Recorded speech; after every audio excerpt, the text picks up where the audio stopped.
आदमी ने आधी कट्टी अजगर को कांच के गिलास के पास लाया, लेकिन हैरानी थी, कटे हिस्से से अनगिनत स्पर्शांग निकलने लगे जो पागलों की तरह बाहर आकर जल्दी गिलास की दीवार को अजीब तरीके से निगलने लगे। पल भर में अजगर ने चमत्कारी रूप से फिर से मेंढक जैसी टांगे उगा ली। आदमी अपनी शोध उपलब्धि देखकर बेहद उत्साहित हो गया। उसने तुरंत अपनी जीभ से एक चिप निकाली और उसे गिलास में फेंक दिया ताकि वह मानव जीन के साथ मिल सके। लेकिन अभी कुछ ही पलों में प्रयोगशाला की मेज पर तेजी से एक विशाल भ्रूण उगाया। आदमी सावधानी से पास जाकर देखने लगा, लेकिन तभी अचानक भ्रूण जोर जोर से कांपने लगा।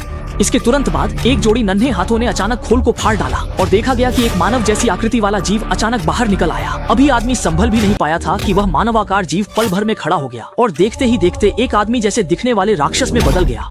आदमी अपनी शोध उपलब्धि देखकर उत्साहित था, लेकिन उसे अंदाजा नहीं था कि यह राक्षस पूरी तरह स्वतंत्र चेतना रखता है। उसने बिना कुछ कहे ही आदमी का गला पकड़ लिया और कुछ कहने का मौका भी नहीं दिया, सीधे उसे परलोक पहुंचा दिया। इस डरावने दृश्य ने पास खड़े सहायक को पल भर में डरा दिया। उसने कहा कि राक्षस अभी अपने शरीर से परिचित नहीं है और वह प्रयोगशाला से भाग गया। लेकिन राक्षस ने उसकी ओर ध्यान नहीं दिया, क्योंकि इस समय उसकी चिंता यह थी कि क्या उसमें अब भी पुनर्जन्म की शक्ति है।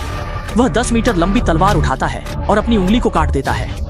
जैसे ही कटी हुई उंगली मेज पर रखे कांच के पास पहुंचती है, हैरानी की बात है कि उंगली पल भर में ठीक हो जाती है। जब उसने यह सुनिश्चित कर लिया कि उसकी अलौकिक शक्ति अभी भी बरकरार है, तो उसके मन में एक साहसी विचार जन्म लेता है। फिर वह सावधानी से अपना भेष बदलता है और स्थानीय बार में पहुंचता है, क्योंकि वह वहां अपनी संतान उत्पन्न करने के लिए एक महिला साथी की तलाश करने वाला है। जल्द ही एक मनमोहक महिला ने उसका ध्यान अपनी ओर खींच लिया।